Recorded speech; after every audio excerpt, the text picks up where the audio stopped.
Welcome to the Talking Sport Report podcast with Scotty and Ego. Unbelievable. It is the Talking Sport Report. Can you believe it, Scotty? This is episode number 20. Oh, I'm surprised. Surprised you got past one. Yeah, if you carry the 4 and add, we've been going for 20 weeks. Remainder 7. Yeah, you're right. Add the crayon. Yeah, that's Can you believe that we've actually made 20? And this is the best part. This podcast, we've done 20 weeks in a row. We haven't had a break. We've just been going. Company men. It's hardly work, I guess, when you think about it. Like, we shouldn't be bragging about the fact we've gone 20 weeks in a row every Sunday night for an hour. Jeez. And that's the other thing too. We don't make money. We just lose it every week on the punt. Exactly. So if you have been here with us for the 20 weeks, we massively thank you. We've been getting some great listens through our podcast we chuck up on your favorite podcast app, and of course the full video we chuck up each week on YouTube. But episode 20, Scotty, we are heavy into the NRL tonight. We're going to touch on some of the most frustrating players in the NRL right now, the most underrated, go through where we think our team of the year is. We're going to do a draft style format like we did last week. Go one for one. This time you can pick any position and force your hand on trying to pick the best players first before the other person comes over the top. That stresses me out. Really I think the big thing is going to be who gets to pick Nawaqanitawase. Yeah, exactly. I feel like he's our cult following at this podcast, and it sucks that he's now no longer going to be around. But that guy can't do any wrong. But let's get kicking off with NRL questions that just need to be answered. We've just watched the 4 games over the weekend. You know what? It's the last time in 2025 that we're going to have at least 4 games of rugby league on the TV. I mean, that's sad in itself, isn't it? With yourself, like this is kind of like when you have the 3 month period without Premier League. You may have to help raise your children. Yeah, no, I'll find an excuse. I hear there's a new French league of darts coming out. That's so good. Yeah, that's great. So I think I'll find something. And the good part is cricket does start soon. And 1st of October. One thing about cricket, Scotty, and you'll know this, you have to really get stuck into cricket early. Yes. Start to watch good hours before the action starts. Well, you're going to miss the plot.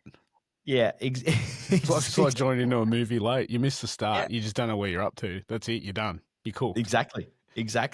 So NRL question number 1. Hit me. The Roosters. Yes. They're imposters. No, I wouldn't say imposters. You know yourself, in any game, you can come out with a full-strength side and it's just not your night. I don't think imposters. The form they hit at the back end of the year, I thought they should have been higher. Obviously, they weren't, hence why they're out after 1 loss.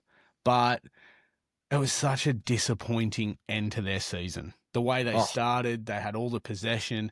Nawaqanitawase crossed over paying $7. That was basically write your own check every week. It's like, raise your hand who didn't get that as your first try scorer. Like that is a guaranteed one, isn't it? Exactly. Why'd you have that in your tip of the week? Yeah, that's actually a good question. That's a very good question. But I don't think imposters. Okay. Although I was going to say I'd probably pick them to finish a bit higher next season, but you don't know what's going on with this Cherry Evans stuff in the background. And because I was talking to a mate, the Savi, and I said to him that I read they're expecting an announcement on Cherry Evans soon, and he's a Roosters fan, and his response was, I hope not. So, wow, that's a Roosters fan. Well, it's just now a question of, if they bring him in, does he improve the side? Do they finish higher? Because honestly, I think they're better off without him. I don't think they're imposters. I just think they were unlucky. Just wasn't their night. It probably ties in really nicely to our second question. The Sharks played their grand final this weekend. Yeah, definitely. Although, mind you, we did sit here last week and just write them off, and we've written them off all at the back end. Like no one talks about them. I had no idea until last night. I think they'd won 7 of their last 8. Yeah. It's like they just kind of fly under the radar. If you're not a Sharks fan, you don't talk about them. You don't think about them. You don't give them a second thought. You do not care. So I think, yes, that was their grand final. Do I expect them to come out and really put up a fight against Canberra? Not a chance. Not a chance. You got to think, in the nation's capital next week, the Raiders, I mean, they've got their own problems to overcome, but you'd think the Roosters should have put them away last night. They had all the ball. They basically had, at the start of the second half, I thought, oh no, the Sharks were shot. They couldn't get, I think the first 2 or 3 sets of 6, they couldn't get off their 20-meter line. Yeah, they were cooked. The Roosters just couldn't hang on to the ball, and I've never seen the Roosters attack on the line that blunt. Like, they just could not get over the line to save themselves, and it was quite crazy for them to go into halftime down. So, yeah, I'm sort of with you. I don't know whether the Roosters are imposters, but goddamn, they showed why they were not higher than 8, because that's the performance you're going to put in week 1 of the finals. Yeah. You don't deserve to be there, pretty much. Like, that's exactly you can't claim anything else. You can't claim anything else. So, I think that's a big one. But the Sharkies, they were up for it. They were pumped. They had the crowd behind them. Yeah. The best thing Nico Hines did all night was he gave the crowd a rev up. He was like going, "Come on!" Like that was kind of his biggest moment. That's his season highlight. That's his season highlight. Mate, that guy has changed. We'll talk about him a bit later on. All right, here's another one for you. Storm, 80 minutes from another grand final. That's looking likely, isn't it? I honestly could not believe it. I didn't have much hope for them, but they were quality. There was a 40-20 in there. I mean, in saying that, the Bulldogs have come away from this looking like a casualty ward. They've started the finals the way Souths ended it, with almost every decent player crook. Just cooked, injured, sore, charged with high tackles, you name it. I can't believe it. The other thing that happened out from the Bulldogs, like, this is how bad it's going. When Gus Gould got out of the commentary box to head down after the game, he pulled a hammy. I thought you were going to say broke his hip.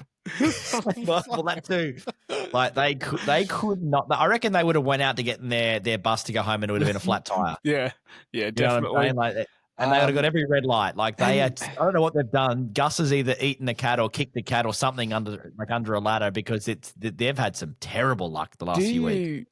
Do you feel for the doggies? They were sensational for the first 14, 15 weeks. They were fantastic. The whole Lockie Galvin thing kicked off, and they kind of went to shit a bit. Got to the point where they struggled against top 4 or top 8 sides. Do you feel for them, or do you feel more for their supporters, or you just do not give a shit? You do, because I think they were the story of last year, weren't they? Like, you think about the top 8 last year, and the doggies were like, wow, they're back in after all these bad years. They're back, and I guess this is kind of one of those great scenarios where it's kind of a lesson to all clubs. Don't go changing the nucleus of your club halfway through a season, because there's a reason why preseason is so important. And you see these clubs that have really shoddy, preseasons, and how they come out and start the year poorly, or some clubs have bad preseasons and they don't get back on track for the whole year. Like the Titans. So if you're gonna, if you're gonna have a change like they've made in the middle of the year, like, that's going to be hard to right that ship. But look, you can't. I mean, they put up. That was a gutsy performance down there in Melbourne. You kind of would think that maybe without the injuries, do the Bulldogs win? Honestly, wouldn't have put it past them. Yeah, would not have put it past them. I mean, the great game come back out, but even him being off for the time he was, you could tell that hurt. Crichton's a huge loss, and now what? There's Sexton. Sexton's going for scans now. Poor guy's just been sitting in the cold for how long, and comes back, and it looks like he's going for scans on a sternum injury. The poor bastard. Jeez. I think you are right. Without those injuries, I think the doggies win that. Yeah. Ultimately, they didn't, and here we are. Crazy, isn't it? All right, the next one, the Panthers. Are they warming up, or are they 80 minutes away from being knocked out? It's interesting. Like, that was a game that we said the Warriors were making up numbers, and it turns out, I mean, they kind of were, But with 20 minutes to go, that was a very open game, and the Warriors were growing in confidence based on the fact they were at home. They had the home crowd behind them. Mm-hmm. And, probably a forward pass in that that midfield bomb from Cleary. And then obviously the intercept takes the game away from them. But, say that forward pass gets called, are we sitting here going, oh my God, I can't believe the Warriors upset the Panthers in week 1? Yeah. I mean, you're right. What was it? There's 15 to go, and it was 12-8. Yeah. It was, you're right. The way it was looking, it was now at the point where I was kind of sitting back going, shit, Penrith could be done. That could be it. Crazy, isn't it? Again, that's football. That is absolutely unbelievable. It's a weekend where we know finals football and we know how good finals football is, but it's just a weekend where so much happened. It was just a case of holy shit, and this is only week 1. Like you said, it's now disappointing that we've only got 2 games next weekend. Yeah. It's crazy to think, because you look at this now and you go, okay, they were the standout, like, of all the score lines, how close everything kind of was. That was the one blowout. Yeah, and it was only 16 points. Yeah. And like you said, intercept at the end. But do you feel like now, like the Panthers could have fallen any better for them? They now take on the Bulldogs, who are essentially going to run out, their reserve grade team, or players from that kind of matter, because they've just lost players everywhere, as you pointed out. So they come in full strength. They knock over the Bulldogs, which wouldn't surprise many people, given the fact that the Panthers don't have a home. I think it's why they love this. So the Panthers finished 7th. So they don't even care about finishing top 4 when you think about this, because they don't actually have a home ground this year. Their ground's getting bulldozed right now, remade. Good point. So, they don't care, and they know half the teams still in the comp are Sydney teams. That's a very good point. Canberra team, and they're going to have to travel anyway. Who gives a shit? So now they come back to Sydney for this game against the Bulldogs, half-cocked Bulldogs, basically. Depleted. Then they go from there to playing the Broncos in Brisbane, which is tougher. But do they have their number up there? I mean, they've done pretty well against them. You think about that grand final, but do you know what? That if they knock over the Dogs, short price favourites to do so, them playing Brisbane, dead set. Even that's a game where you could sit back and go, I'd be happy if that's the grand final this year. Yeah. Obviously, it's not going to be. Yeah. But some of these matchups now, like, some of these games are just going to be fantastic. You watch, we're hyping them up. It will come out next week, and one game will finish 4-0, and then the other game will just be a fucking blowout.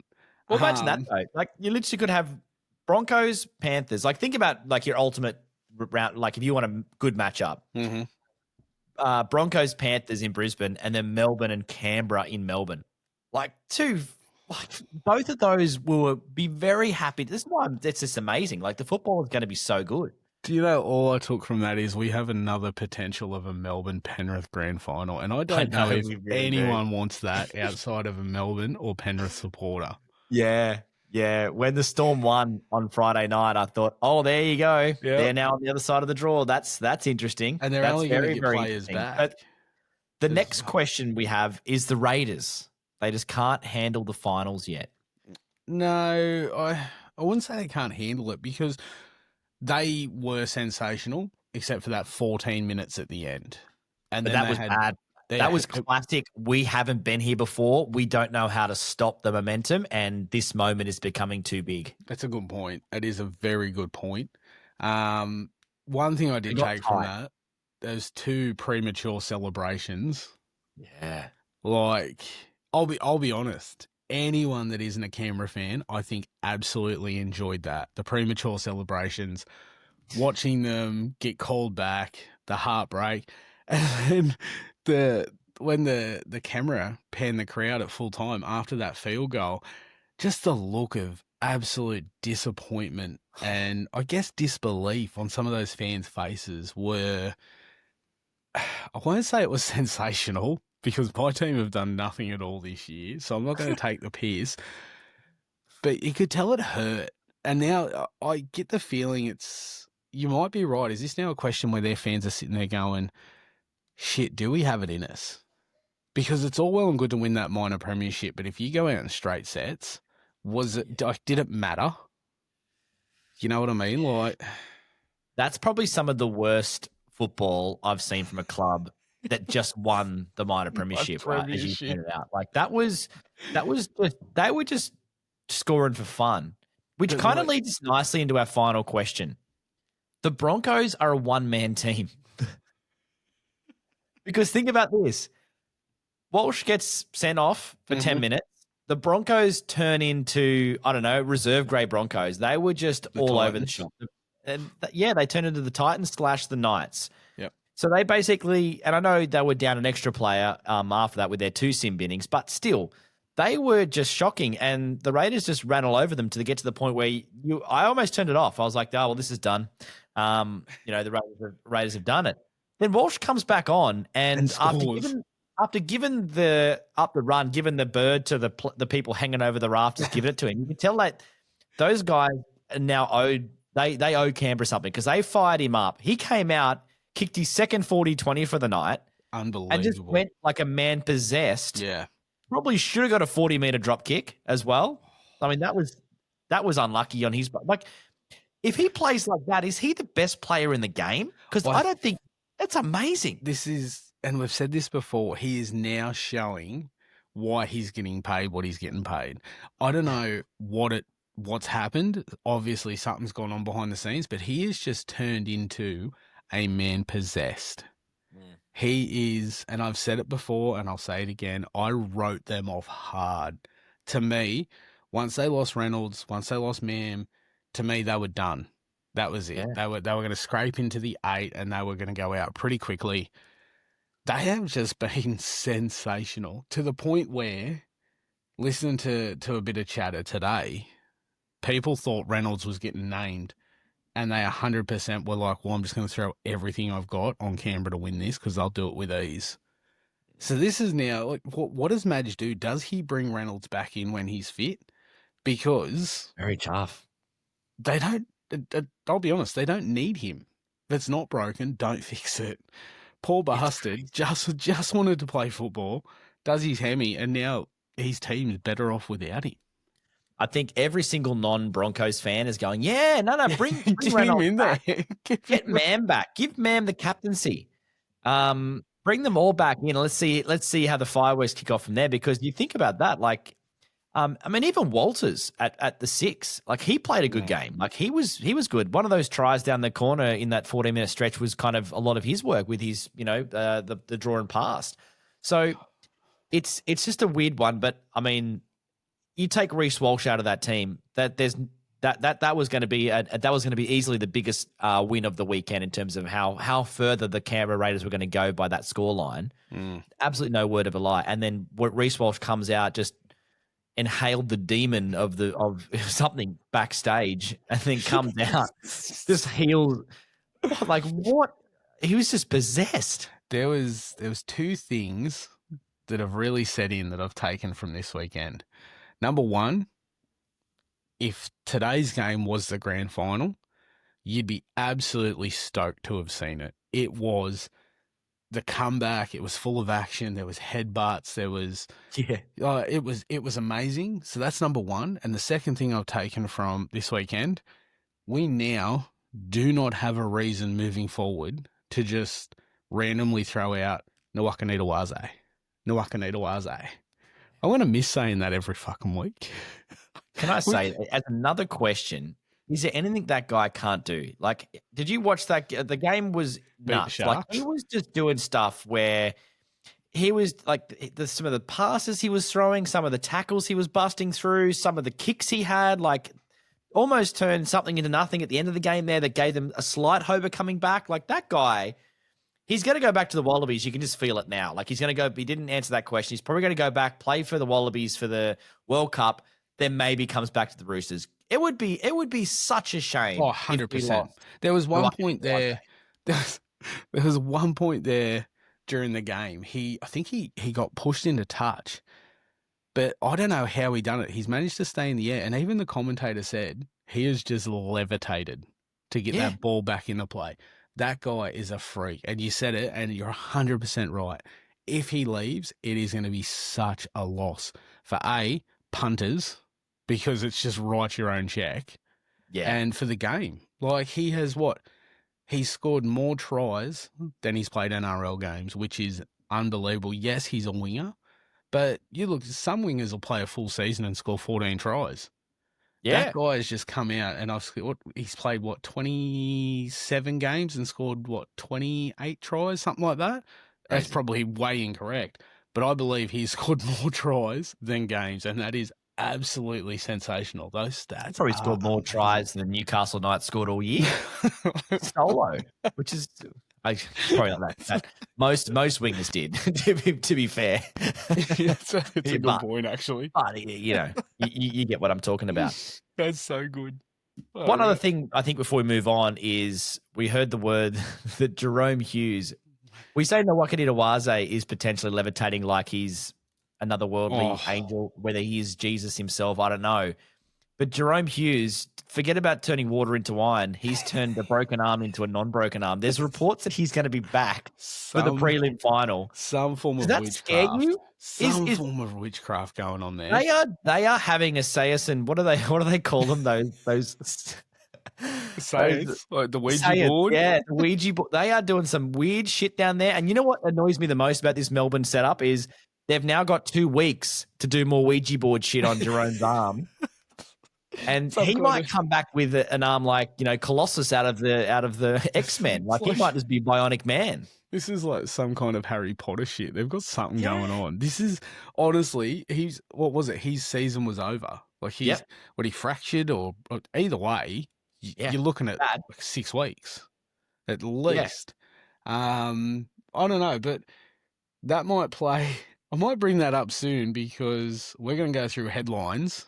Yes. Okay. So that may get a mention. Very good. That may get a mention. All right. Well, we did mention this earlier. There are some frustrating plays in the NRL, and I think this first week of finals round has really raised some very interesting frustrations. So, Scotty, without further ado, let's go through the most frustrating players currently in the NRL. I'm going to kick it off. Harry Grant. Oh, why? This guy is phenomenal. Right. And that's why he's frustrating. Okay. This guy knows the rule book back to front. He knows to run out and run into Leota to cause a penalty when Nathan was going for the drop goal in that Panthers game. He knows he's learned off Cameron Smith. He knows when to talk to the refs, when to get a penalty. He's just the smartest, I think the best player in the game right now. I think he's number one. I think without a shadow of a doubt. And that's why it's frustrating. Unless you're a Melbourne Storm fan, you are frustrated. But you got to take your hat off to him. The guy is friggin' awesome. He's frustrating. He is brilliant. Yeah. Who's frustrating you in the NRL right now? Honestly, Lockie Galvin. We have talked about him and talked about him and talked about him. Honestly, I would be, if you could pull highlight package from Friday night's game, I don't think he'd feature in any of them. Any of them. I think he did a good high five after one of the tries. Even then, he probably missed.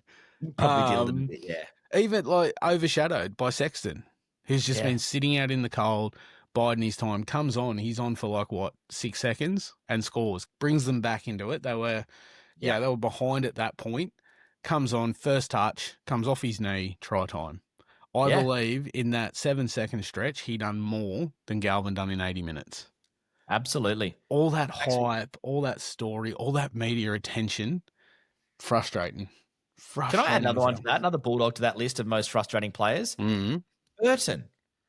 That guy, the reason why I say that is you look at him playing in the centres. How friggin' awesome was he in that game in the centres? Like almost unstoppable. That try he scores, you're like 90% of centres don't score that try, and that would be him weekly. If you think about your centre combination of having Crichton and Burton. And then you have Lockie Galvin at 6 and Sexton at 7. Like it's almost like this great thing, but he's very passionate about it being a 6.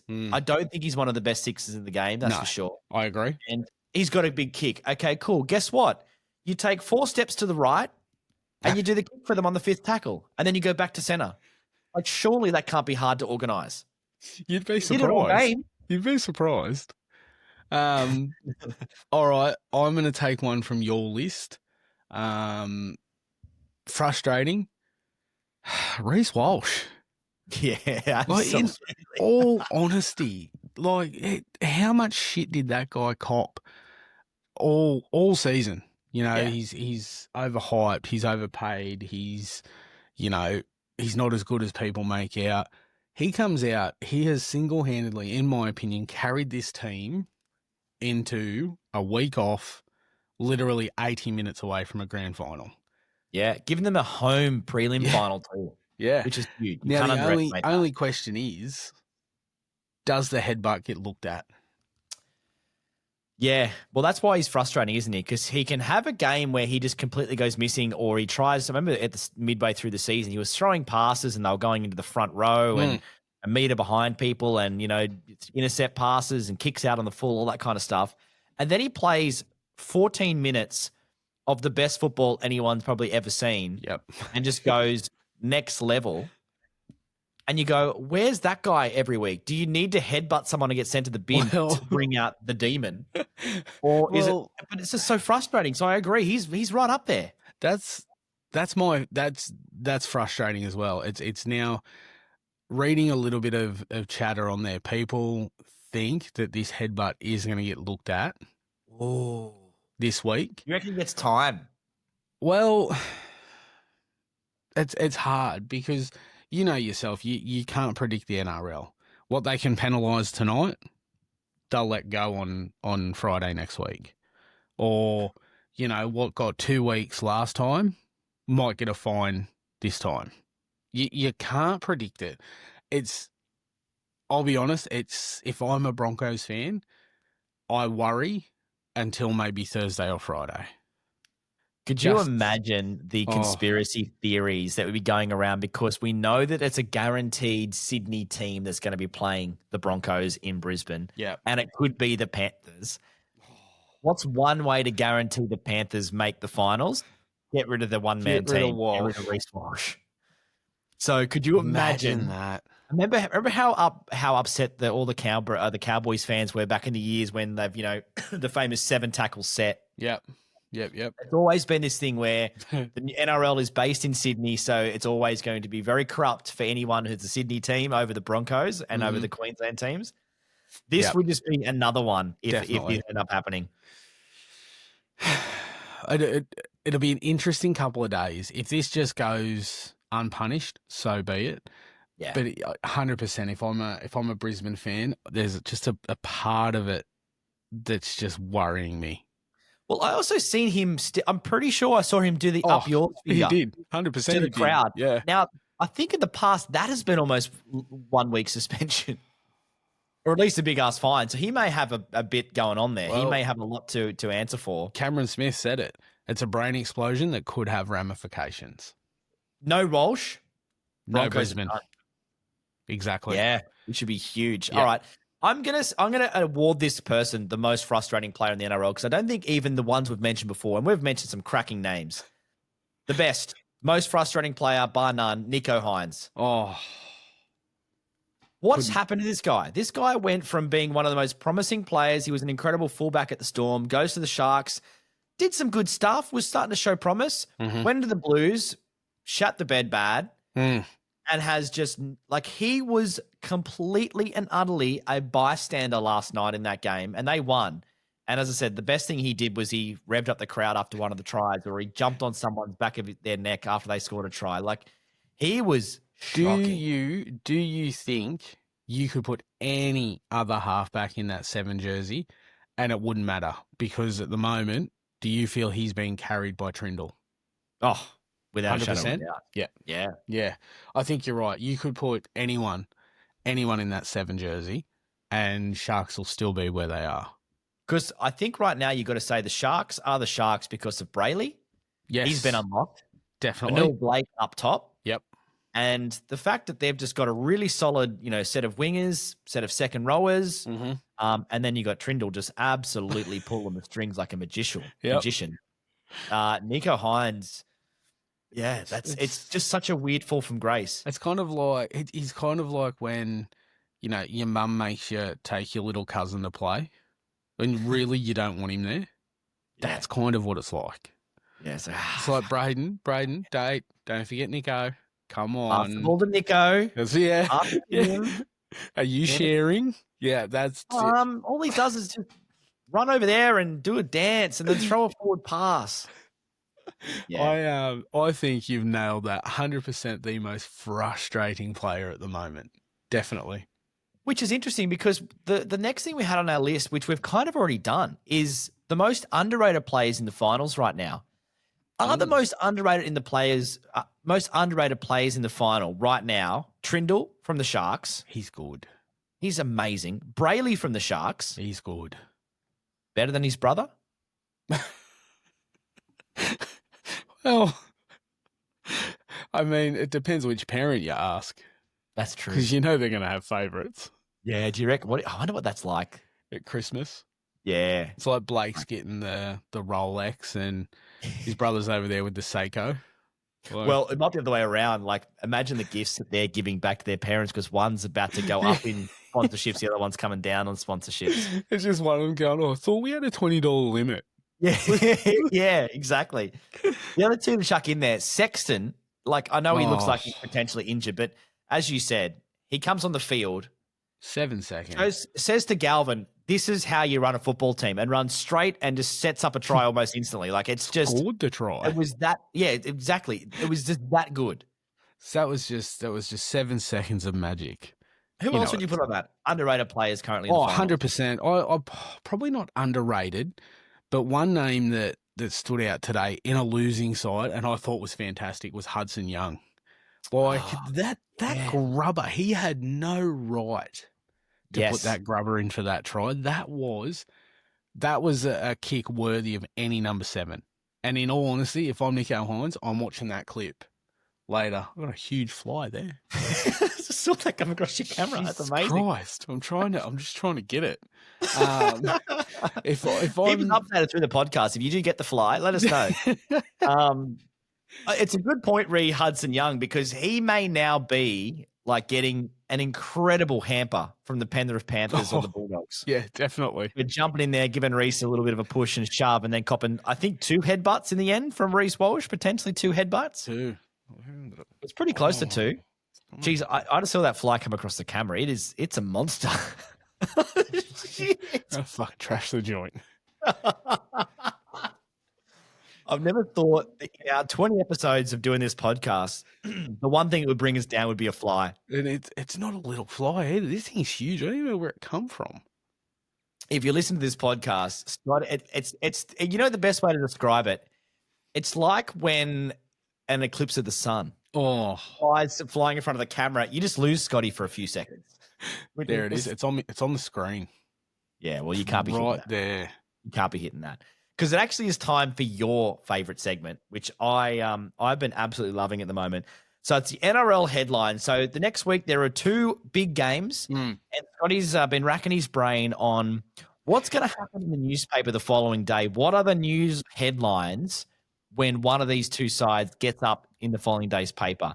So the 2 matches we've got. Oh, yeah. What's up? No, I was going to say, do you know, I received a bit of feedback during the week on last week's headlines, and it was always all love positive. feedback. It was all positive.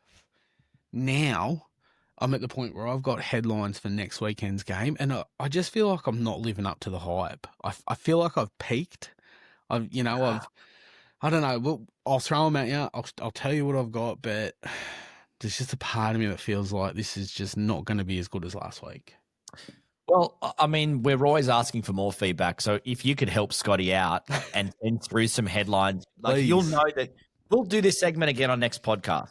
So whoever's playing the Storm and whoever's playing the Broncos, yes, help Scotty out and just send through a couple of cheeky DMs on what you think some headlines are, and just help him out for next week. Because if you do a Raiders and shit the bed after coming in as a minor premier, that's crazy. All right, so the first one.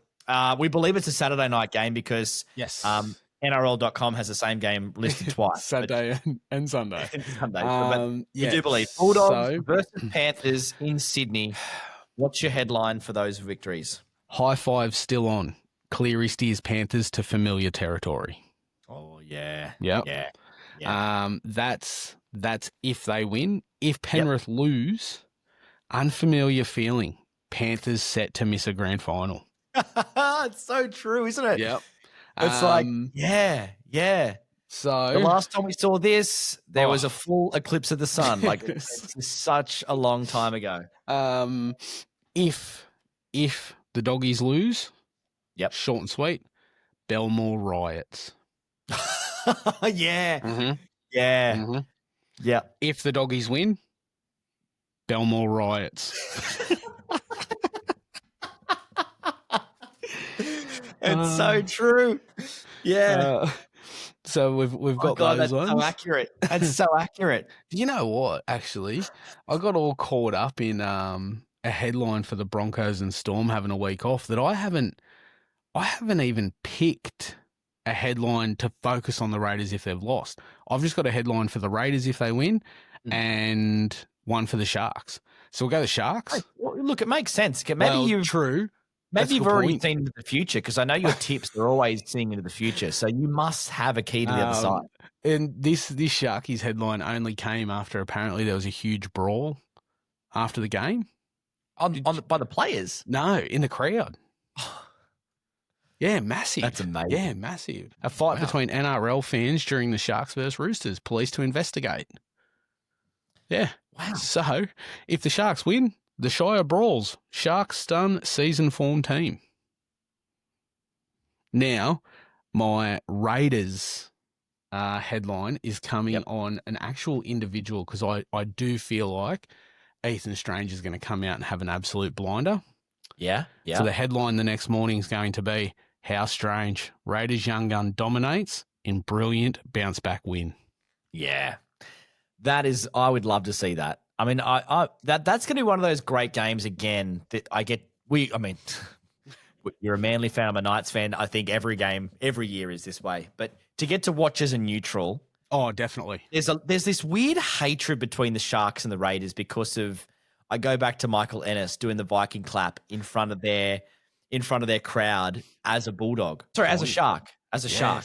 You think, oh, wow, that could be quite an interesting game because if the Sharks turn up like they did like this weekend, then that's game on, because I think the Raiders are going to be a little bit rattled. Like, they've just lost at home. They were hoping for the week off, and now this is one of those games where it could go either way. Exactly. So I have come up with a headline for both Storm and Broncos, because they've got a week off. They're still going to get media attention. And the Broncos one comes back from what we just spoke about, Reece Walsh and his headbutt. Broncos get head start on prep, sweating on Walsh outcome. Actually, could have even come up with something along the lines of flipped off or something. And the Storm, their headline for their week off is Pezzett sacrificed as forearm transplant lined up for Hughes. There we go. Yeah. There we go. I would have also accepted Nelson sacrificed for a grafting because they're like, sorry, mate, you're again, you're play again, will he? No, he's done. That's what I was saying. So now that he is done and they know he's done, I'm sure they're going to cut off his arm and put his arm on there. That'd be a massive arm, wouldn't it? You called it the bionic arm. Could you imagine that? Jerome Hughes comes out with Nelson's arm attached to him. Just fucking Popeye. Looks like Popeye with one arm. Who's this guy? Oh, that's Jerome Hughes. That looks like Nelson's tattoos. So they are my headlines. But like you said, if anyone's got anything, send them my way, because any help will be appreciated. Yeah.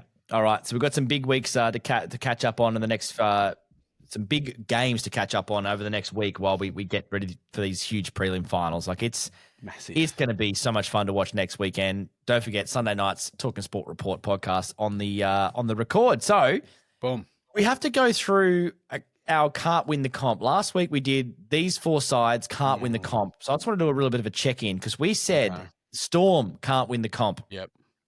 We said the Dogs can't win the comp. We said the Sharks can't win the comp. And we said the Warriors can't win the comp. Warriors got the participation award. That was always going to happen. Yeah, we got that right. So is the Meatloaf song 1 out of 4 ain't bad? That's good. No, you know what? I'll take from that. I still think the Bulldogs deserve to be there. Oh, they're on life support, aren't they? Yes, definitely. Like, quite literally, they're half their team is Definitely. literally in the casualty ward. I'm pretty sure there's a couple of iron lungs on their way to Belmore as we speak. And I really feel like you called it. The Sharks, I think, played their grand final last week.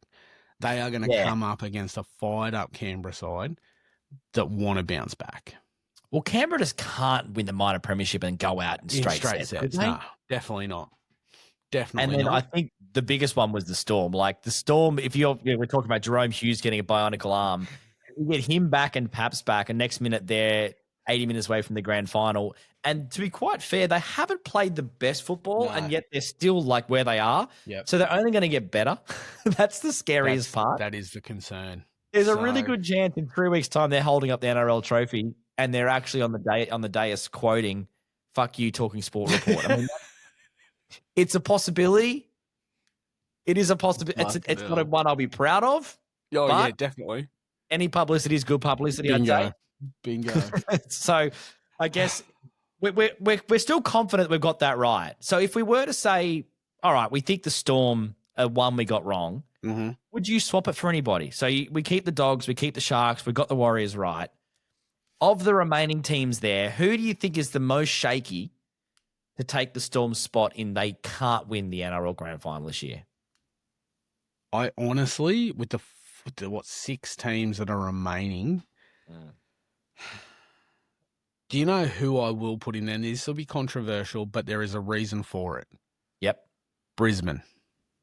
Wow. Because, and hear me out, I cannot see a world where Madge does not rush Reynolds straight back into that side. And they have been sensational without him. I feel Madge rushes Reynolds back. As soon as he's clear, he comes in, and I feel it just changes everything. It changes the dynamic of the team, and I think they go out in that fixture. Can I also counter that? And I hate to counter this because the Broncos can boil my blood a bit. But if anyone's going to come back and just fit in their spot, it's probably Reynolds. And as much as Hunt's been good, Hunt has also been okay at times. Yeah. You know what I mean? Like, he hasn't been incredible. He's been solid. It's been the Reece Walsh show. Oh, definitely. So you go, Reynolds comes in and maybe he just strengthens the 7. I do worry that it's going to take a little bit off Walsh's game. At the moment, Walsh seems to be calling the shots, running the plays. Like you said, went off for 10 minutes and they just went to shit. Yeah. I feel Reynolds comes back and it just takes a little bit away from Walsh. And then all of a sudden, Walsh isn't the most important person out there. He's not calling the shots. He's not running the show. Yeah. That could change the dynamic of the side. And that's, to me, it's the only reason I'm putting him in there. If Walsh was done for the season, not Walsh, if Reynolds was done for the season, they wouldn't be taking that spot, in my opinion. I'm doubling down. Fuck the Storm.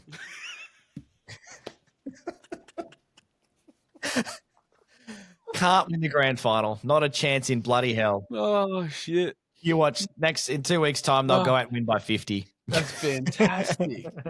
Wow. Yeah, you're right. They'll lift the trophy and it'll be a fuck you Talking Sport report. Yeah. Yeah. No, that's okay. I'll take that. Yeah. That's good. One thing you got to learn, Scotty, is you can make some bad calls in your life, but one thing you got to do is you got to stick by your guns. Yeah, I agree. We shot our guns. We got hit, and we're going down with the ship. I'm all for it. We're sticking solid. We're sticking solid. One final NRL point before we move into our draft format of the team of the year and see who can pick the best team of the rugby league season of all the clubs is, hypothetically, these 4 terrible-looking teams, who would you rather be right now? The Newcastle Knights, the Titans, the Dragons, or the Perth Bears? Fuck, no one wants to be the Dragons. Yeah. And does part of you want to be the Bears so you haven't got to worry about next season? You're just picking your team. You haven't actually got to play any games next year. You can't. Titans look like a sinking ship. Everyone wants out.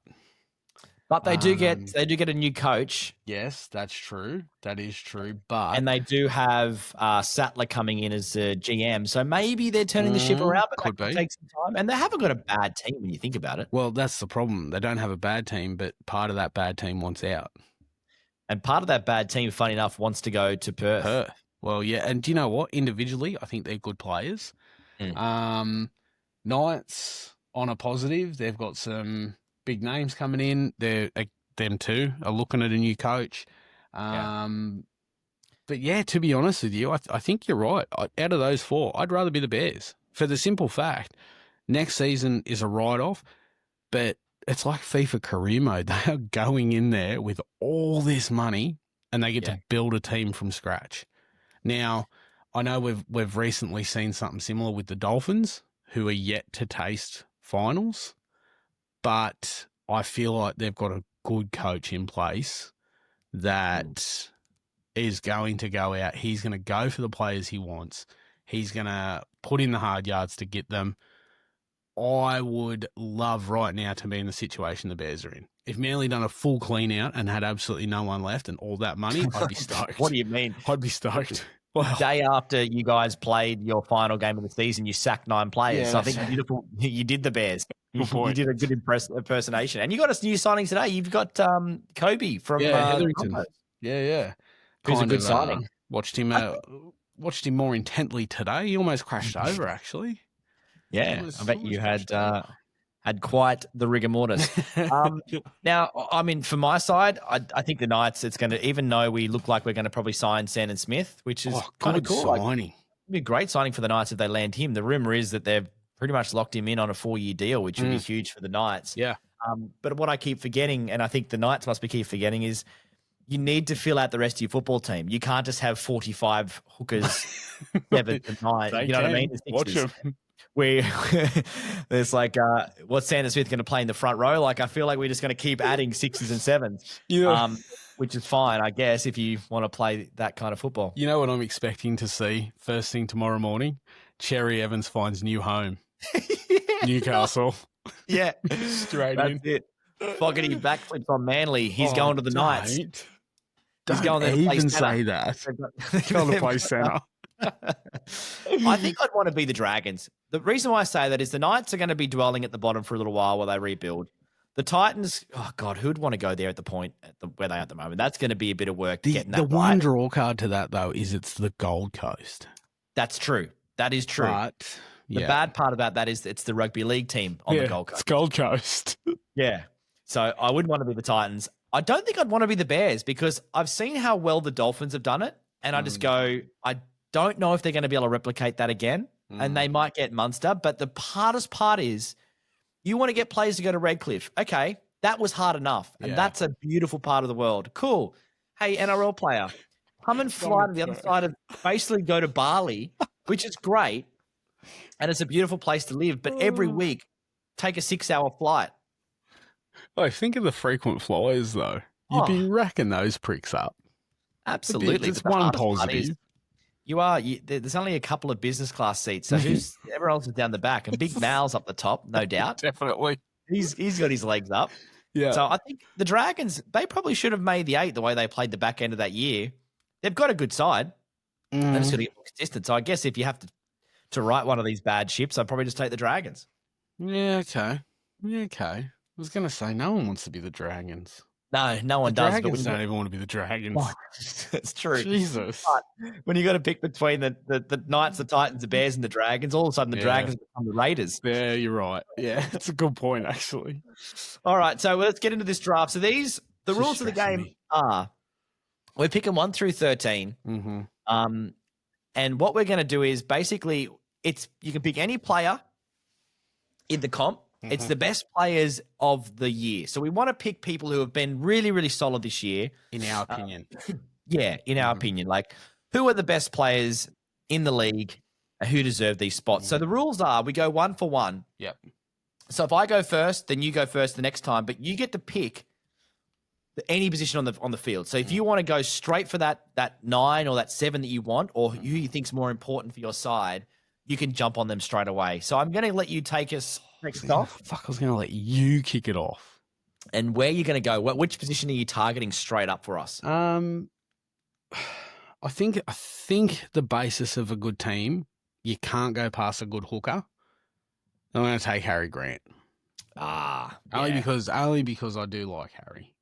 I do. Well, as I said before, I think right now he has to be the best player in the game. Yes, I agree. I do. Yeah. It makes an easy choice for me because I think there's two great hookers right now, and that's Brayley. Yes, definitely. So I think that's an easier one for me to do. Yep. All right.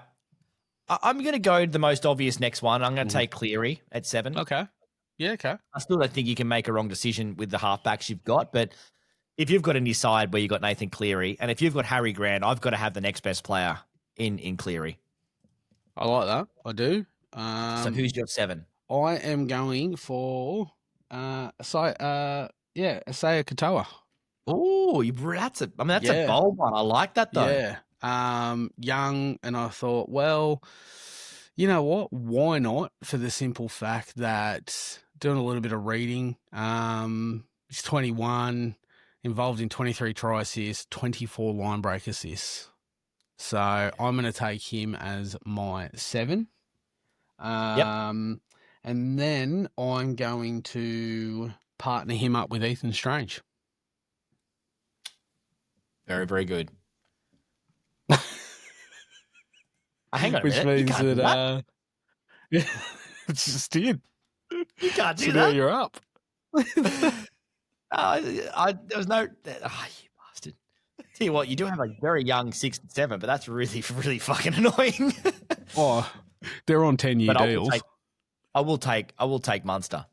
Yeah, definitely. Good call. Because it's one of those ones where you go. They were both names I had. But I feel like this is where it's going to get interesting because we have a variety of players now moving out of the 6, 7, and 9. Yep. Short I'm going to say also really, really tough one to leave out, but would be Moses for the 7. Oh, yeah, you know definitely. I mean? So the fact that he didn't make 7, but yeah. He plays all year, they make the 8. Yeah, 100%. I'm going to go to the next, I reckon, one of the most important positions that you can't underestimate, and that's lock forward. I'm going to pick Yo. Oh, I did not see you going there. Yeah, all right. You know why? The lock forward is so hard to pick this year. Wow. There are so many good lock forwards out there, but one thing I noticed was they're like the ones like Yo where he basically makes the Panthers as good as they are alongside Cleary. I think he's phenomenal. So I put him straight in your team. He's like one of the first picks when you think about it. That's actually good. I don't mind that. All right, well, I'm going Aaron Clark. Oh. Warriors, 833 tackles and 64 tackle busts. Straight in there. Played out of his skin this year. Played out of his skin. That's not a bad pick. That's not a bad pick at all. Absolutely. So I'm taking him for my 13. Right. And then... Shit. I think I'm going to save my backs. I'm going to go Payne Haas in a prop position. I had a feeling you're going to do something like this because, like, again, that guy is phenomenal, and one of those great players that you just have to pick like early. I'm going to go based off today because I thought today he was phenomenal as well. Is Tarpany? Yeah, he was my other name Tarpany as well. Raiders. Yep. What's that? He was my other name that I had written down. Yeah. He's a good he's a good forward. He is just one of those guys where he just hits up all game and just those sort of hit ups where impact meters where he hits the defense and then still carries them 2 and 3 meters afterwards. Like just a machine of a man. Definitely. Yeah. I'm going to go now.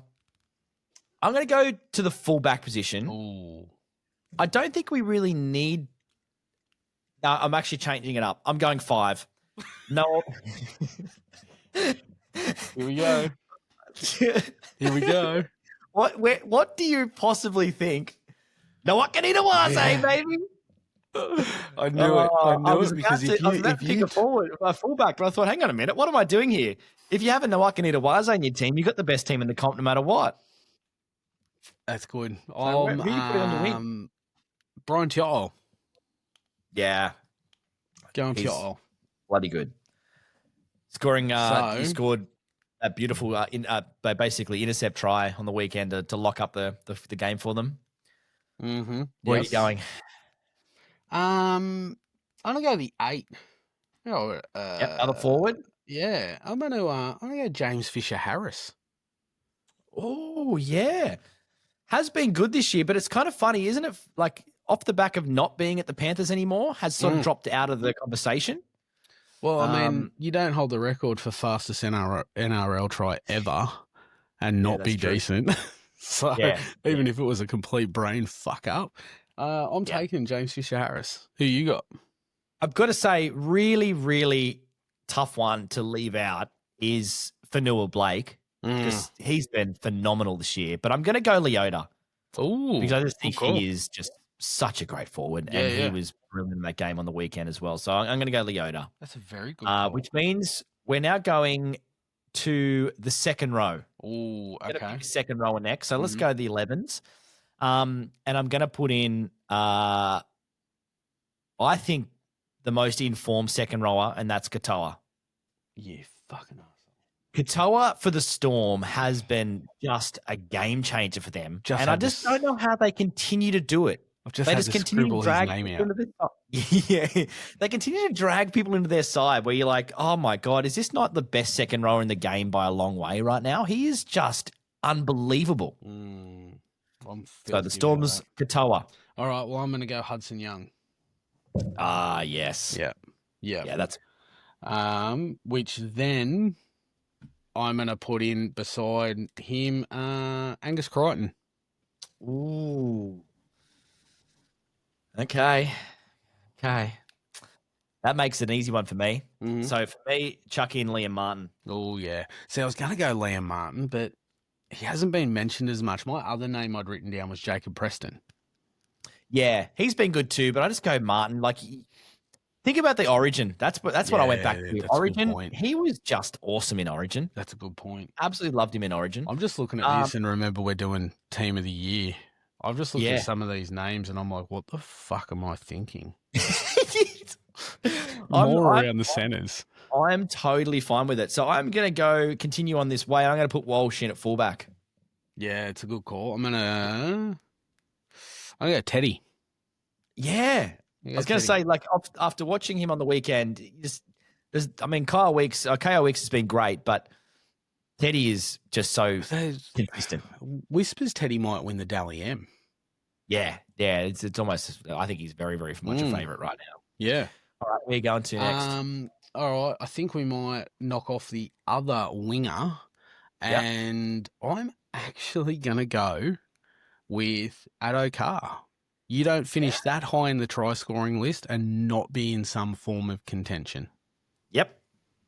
Which is good for me because I'm going to put Coates in my wing position. It's a good call. And lock that in. In the centre one, unfortunately, he is injured, but I'm going to put in Stevie Crichton. Crack a year. I'm moving well away from the top 8. I'm actually going to throw in young Tolu Kola from Manly. Bit of home ground advantage. Only for the fact, same as Addo Carr, he was up there for tries and has just won Manly's Player of the Year. I think that kid's got speed to burn, brilliant young footballer, and I think he goes to a better club. He's got a huge future. Yeah. Now, would it be weird in my other centre position to put in Matt Burton? Best centre of the year? No, I'm not going to. I'm going to put in. But it's my choice.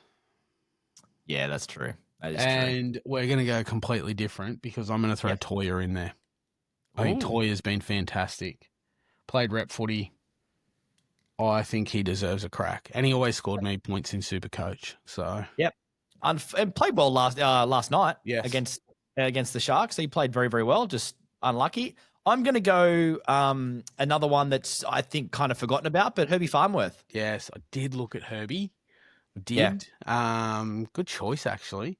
Now, are we going to throw a bench player in there? We can if we want. Yeah, who would you want to put in if you want? Okay, you're up first. You know what I'd do?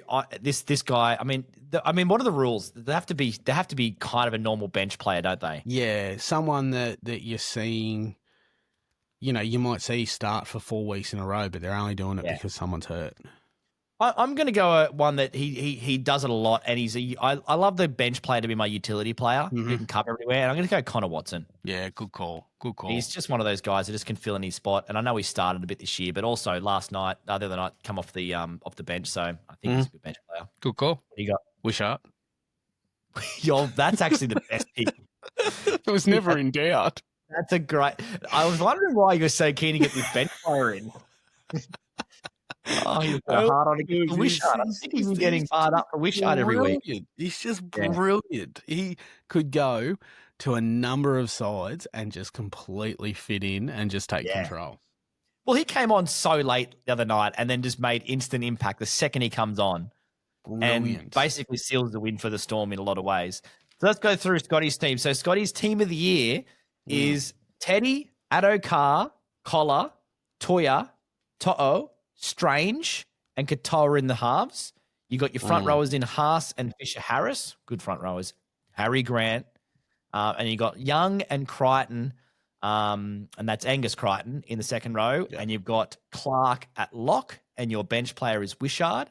For me, I've got Walsh, Coates, Stephen Crichton, Farnworth, Nawakanita-Waze, Munster and Cleary, Tarpany, Brayley, Leota, Katoa, Martin, and Yo with Connor Watson on my bench. I mean, I don't want to say it, but I think my team would spank your team. I just said it. I think you're right. Got it. I got it. Oh, you got the fly? I got it. Good thing weighs 12 kilos. Well, we know what the Hughes family's eating tomorrow night. Your team would absolutely destroy mine. I think I take out last week's, but I think you bounce back this week and you level the series 1-1. 1-1. And then who would you have as your coach? Who's been the best coach of the year, you think? Shit. It's got to be Ricky.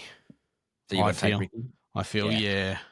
And I'll take Bellyache. I don't think that's a bad thing. You probably just have to say that the coach of the year would have to be Ricky for his service to Canberra getting the minor premiership. I mean, you could take Seabold if you wanted. Oh, Jesus. Thinking more like Adam O'Brien.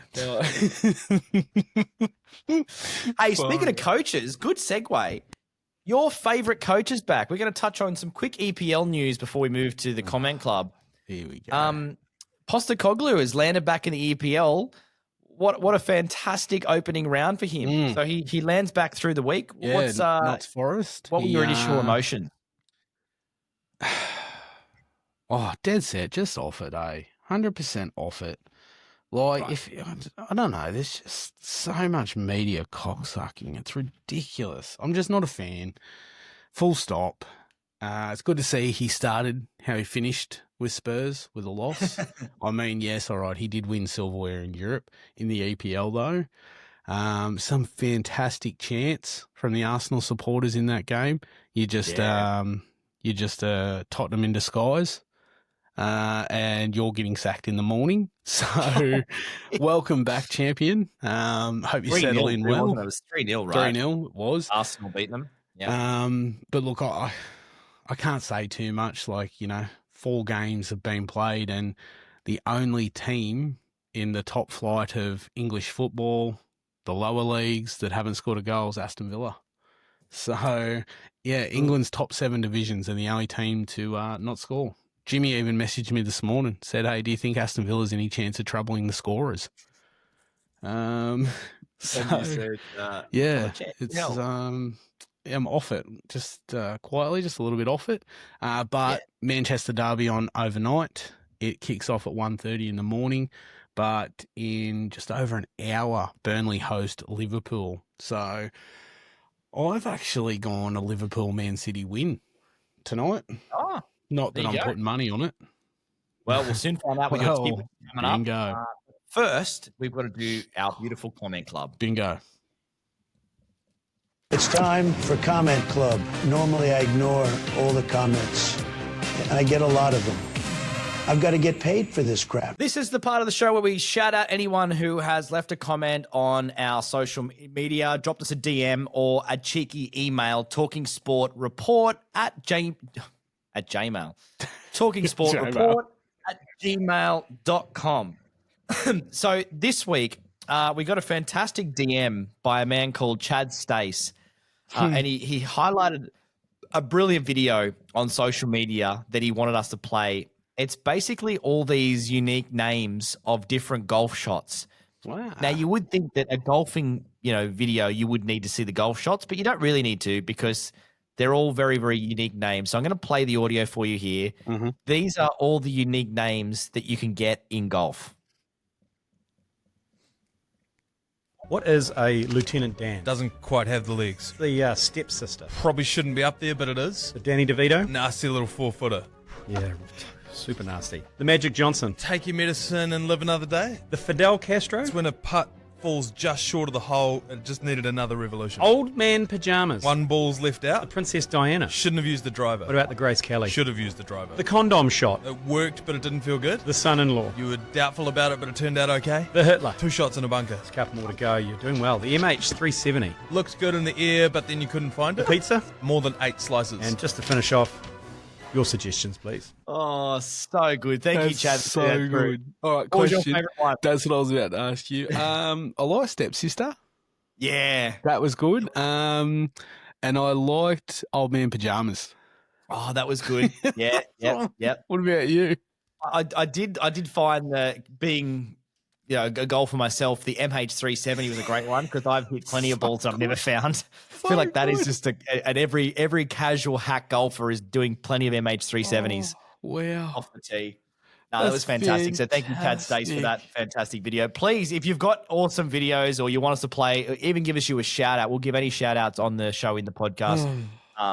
Drop us a DM on our at Talking Sport Report on Instagram, TikTok, and YouTube. We've got one more other one here before. I know you've got one too, Scotty, but I thought this was a cracking send from a young James Hay. And he writes, support local. For people watching along, that's basically his dog, his son and his dog, and they've got the Talking Sport Report sticker. And Scotty, you know the story pretty well. He's messaged me on Saturday morning, and his wife Jen, lovely woman, from across the Dutch, from the Zeeland. Hi, Jen. Shout out to Jen. Love your She's support. absolutely blowing up because their young bloke has chucked the Talking Sport Report sticker on her expensive drink bottle. Yeah. So it's not just the fact that he's thrown a sticker on there, but her response to it was great. Now, every time I have a drink, I've got to look at fucking Scotty's head. And I have said to Jimmy, I've got more stickers if you need them, mate. If she's got drink bottles, we've got stickers. That's right. That was fantastic. But I think you took it too far when you said you can put them on any one of your sex toys. Yeah, who wouldn't want our head on it? Come The on. best part for Jen is it is a cartoon. And Of course. You look badass in that sticker. Far out. I You tell look you that, badass. there's worse things that could have been in, on, or around that drink bottle. She's just lucky it was a sticker. Yeah, that's so true. But I did like Jimmy. He did say support local. So yes, definitely. support local. Big supporter. Always a shout out to Jimmy. We still have some great stickers sitting in your basement. So if anyone does want a Talking Sport Report sticker, drop us a DM through the week. Leave us a funny comment. We'll read it out. We'll give you a sticker next week on the show for episode number 21. Have you got any other comment, Clive? I just woke up to a message on Saturday morning from Nev. We went to school with Nev, Shane. Yeah. Shune. He decided to take a little bit of inspiration from us, and he's chucked a multi on Friday night's game, Melbourne versus Canterbury. Now, he's gone Melbourne to win, which they did, and because of us, well, more me, he's thrown Wishart any time in. Shit. Got it at ripper odds, but he has fallen short like I do in all of mine. He had the game tighter and closer. He had under 38.5 points. Oh, And that bad boy, 3 legs, that bad boy was paying 50 to 1. So That's a good bet. Unlucky it was, Nev. hey, it was, and it was all because we threw Wishart. How good is he? Oh, How good mate, is he? Don't get me started on. You could do a podcast. In fact, I reckon if you ever do another podcast outside of this one, it'll be the Wishart Fan Club. Wishart. Any chance you can get. I can't wait for the middle of cricket season where you say, "Oh, he's bowling well," a little bit like Wishart does when he comes off the bench for Melbourne Storm. Any fucking excuse. Now, off the back of that story, on a losing We have to talk multi- about this, don't we? Yeah. I've lost. How did you go? Again. I've lost again. And you know what? It was, I thought it was our certainty because we had, actually, what did we have? Doggies with 10.5 start. 10.5. You got that. So Just. that got up. Then we had Panthers. That got up. I had the fucking. You had the Broncos, I had the 6.5 Roosters. start. Yeah, That sorry, got up. Roosters. Broncos 6.5 start. But we had the Roosters. Had the Roosters and probably should have won if they could have converted the field position. 100%. I dead set thought we were a shoo-in. The way they started that game, when the Wakanita Waze went over, I was like, we're on. And there you Basically, go. what you're telling me, we're now down with another 1,000 coming on. We're down $9,750. We're down $9,750. Can I actually put a request out there for anyone listening to this podcast right now? What for? I want a mystery phantom better. Righto. Done. And I want someone to message. There's no point messaging me after the tips are happening because I reckon that's crock and anyone can do that. All right. We want a multi for next weekend. But next week. So on next week's show, I want a phantom mystery. So do not message Scotty. Message me and come through the DMs because I'll be handling all the DMs. Scotty still's trying to work out how to log in.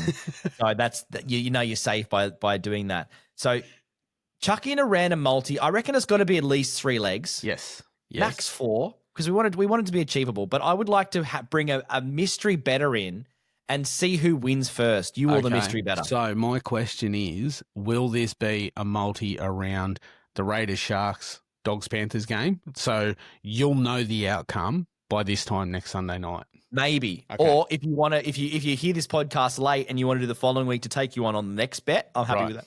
Okay. But what is your bet for this week?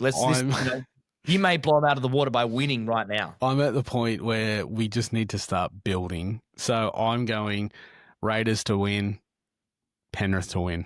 That's it. $2.20, 1,000 on it, 2,200 return.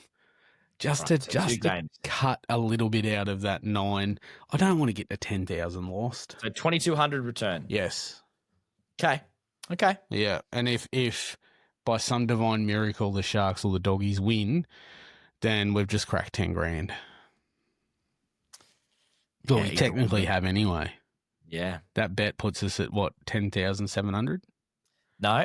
No. This bet now is 9,700. Oh, right. So okay. you're good. I've been adding the 1,000 each week before you take the bet. So right. Okay. you're paying the Perryman straight up. Mm-hmm. Mm-hmm. So that's good. All right. So 1,000 on the line. Raiders to win, Panthers to win. What could possibly go wrong? Scotty, that is the end of episode number 20 of the Talking Sport Report. 20 done in the can. Who knows? We may have something special lined up for 21. Who knows? Not a milestone, but there may be something happening. Who knows? Yeah, you don't want to put the mocker on it because it is a very special episode 21. Can we just say that off the bat? It is a very special episode 21, and we're going to celebrate it in style. Yes.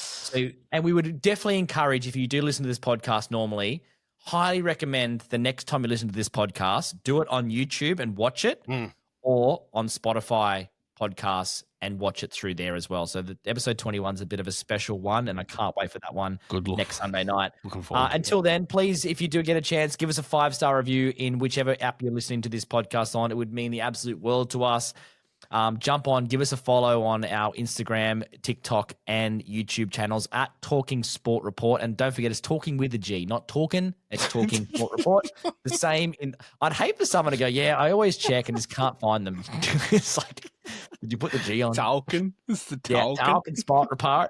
Our email account is talkingsportreport@gmail.com. Drop us a line anytime you'd like. And until next week on our very special episode 21, peace, love, dove. We'll see you all next week.